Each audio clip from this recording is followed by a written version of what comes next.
Hello friends, അപ്പോൾ ഇന്ന് നമുക്ക് ചെറിയൊരു വ്ളോഗൊക്കെ ആകാം. എന്നും ഞാൻ കോമഡി വീഡിയോസും കാര്യങ്ങളും ഒക്കെ ഇട്ട് നിങ്ങളെ വെറുപ്പിച്ചുകൊണ്ടിരിക്കുകയല്ലേ. പലപ്പോഴും ചെറിയൊരു വ്ളോഗൊക്കെ ആകാമെന്ന് വിചാരിച്ചു. അപ്പോൾ ഈ ഡാൻസും കളിച്ച് പാട്ടും പാടി എങ്ങോട്ടാണെന്ന് വിചാരിച്ചാൽ പുറകെ പറഞ്ഞു തരാം. നമ്മുടെ അമ്പലത്തിൽ ഉത്സവം നടക്കുമെന്ന് പറഞ്ഞില്ല, അപ്പോൾ നമുക്ക് അവിടെ പോയി അവിടുത്തെ കാര്യങ്ങളൊക്കെ നിങ്ങളെ ഒന്ന് കാണിച്ചു തരാമെന്ന് വിചാരിച്ചു. അമ്മമാരെ കണ്ടാണ് മക്കൾ പഠിക്കുന്നതെന്ന് പറയുന്ന പോലെ ഞാനിപ്പോൾ എന്തോ ചെയ്താലും എൻ്റെ നക്ഷത്രയ്ക്ക് അതുപോലെ ചെയ്യണമെന്നൊരു വാശിയാണ്, ഒരാഗ്രഹമാണ്. അങ്ങനെ ഞങ്ങൾ ബൈക്കിൽ കയറി യാത്രയൊക്കെ തുടങ്ങി. പക്ഷേ മൊട്ട വെയിലായിരുന്നു, ഒരു ശകലം പോലും സഹിക്കാൻ വയ്യാത്ത വെയിലായിരുന്നെങ്കിലും നമ്മൾ വെയിൽ കൊണ്ടുപോയി.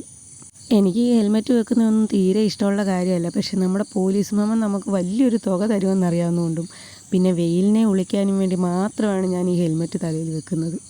അങ്ങനെ നമ്മൾ വെയിൽ കൊണ്ട് തളർന്നത് ആ അമ്പലത്തിലെത്തി. ഈ കാണുന്നതാണ് ഓച്ചിറ അമ്പലത്തിലെ 28ാം ഓണം മഹോത്സവ ആഘോഷം. ഈ കാണുന്ന ഈ കാളകെട്ടൊക്കെ ഉണ്ടല്ലോ, ഈ അമ്പലമുറ്റം നിറയെ ഉണ്ട് കേട്ടോ. നമുക്ക് എണ്ണിയാലും തീരാത്ത അത്ര വലുതും ചെറുതുമായിട്ട് ഒരുപാട് കാളകളുണ്ട് കേട്ടോ.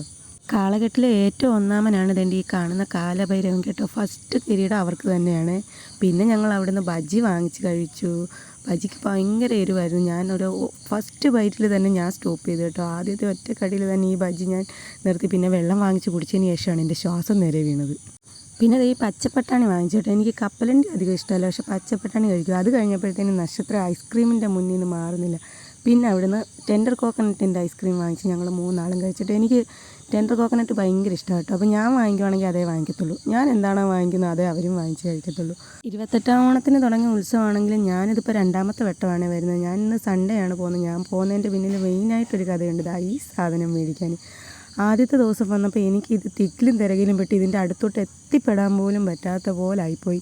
അത് കാരണം ഞാൻ തിരക്കൊഴിഞ്ഞപ്പോൾ വന്നതാണ് ഗൈസ് ഈ സാധനം മേടിക്കാൻ. അങ്ങനെ അതും വാങ്ങിച്ചു. പിന്നെ അതാണ്ട് ഈ ചെറിയ കുഞ്ഞു കളെ കണ്ടപ്പോൾ എനിക്ക് ഇഷ്ടപ്പെട്ടു. അങ്ങനെ അതിൻ്റെയും വീഡിയോ എടുത്തിട്ട് ഞങ്ങൾ വീട്ടിലെത്തി കേട്ടോ. വീട്ടിലെത്തിയപ്പോൾ അച്ഛനും അമ്മയും വന്ന് അവളെ അങ്ങ് എടുത്തുകൊണ്ട് പോയി. പിന്നെ ഞങ്ങൾ ബാക്കിൽ കൂടെ പെതുക്കെ കയറി ഒരു സൈഡ് പിടിച്ച് ഞങ്ങൾ ഇനി എത്തി കേട്ടോ. കൂട്ടത്തിലുണ്ടായിരുന്ന എൻ്റെ അനിയത്തിയുടെ മോളാണ് കേട്ടോ. അവളുടെ പേര് ഗൗരി എന്നാണ്. പിന്നെ ഞങ്ങൾ വന്ന പാടെ കയറി ഇരുന്ന് കുറച്ച് വെള്ളമൊക്കെ കുടിച്ച് സിറ്റൗട്ടിൽ തന്നെ അങ്ങിരുന്നു. പിന്നെ അമ്മ കഴിക്കാൻ കൊണ്ട് തന്നെ ബിരിയാണി ആയിരുന്നേ. എൻ്റെ അനിയത്തിക്ക് ബിരിയാണിയുടെ ബിസിനസ്സൊക്കെ ഉണ്ടെന്ന് പറഞ്ഞില്ല. അങ്ങനെ ബിരിയാണി അമ്മ വാങ്ങിച്ച് വെച്ചിരുന്നു. അങ്ങനെ അതും കഴിച്ച് എല്ലാം സിറ്റൗട്ടിലിരുന്ന് കഴിക്കുന്നതിന് ഇനി ആരും കമൻറ്റ് ഇടല്ലേ. അകത്ത് സ്ഥലമില്ലാത്തതുകൊണ്ടല്ല കേട്ടോ, വെറുതെ വെളിയിൽ കഥ പറഞ്ഞുകൊണ്ടിരുന്നപ്പോൾ അവിടെ തന്നെ ഇരുന്ന് കഴിച്ച്. അപ്പോൾ ടാറ്റാ ബൈ ബൈ.